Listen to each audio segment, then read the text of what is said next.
The taskbar in Windows 10 sits at the bottom of the screen, giving the user access to the Start menu, as well as the icons of frequently used applications.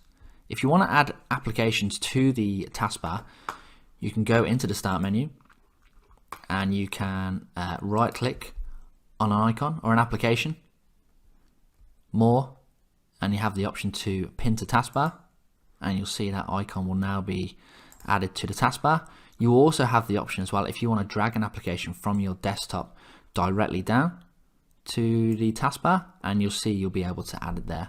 You can also rearrange icons on the taskbar by just holding on to the icon by left clicking on it, and you'll be able to just drag it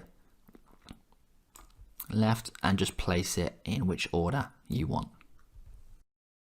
If you no longer want an application on the taskbar, you can just right click on the application and just go to unpin from taskbar.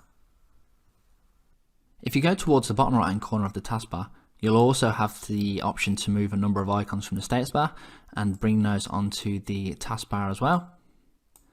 If you no longer want those on the actual taskbar, you can just drag them back in to remove them. On the left of the taskbar, you'll also have a new option called Task View. Task View allows you to quickly move within your open windows and applications, and you can access it by clicking the Task View button from the taskbar. You can also press and hold the Windows key and then press Tab to achieve the same result. In the bottom right hand corner of the taskbar, you'll also see a notifications option.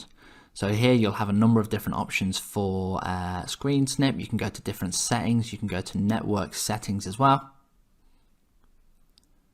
If you go into all settings, this will bring you into the notifications area.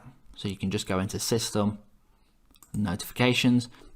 Here you'll have the option to update your quick actions. So if you click on edit your quick actions here, you'll be able to add different icons to your notifications area and remove as you need.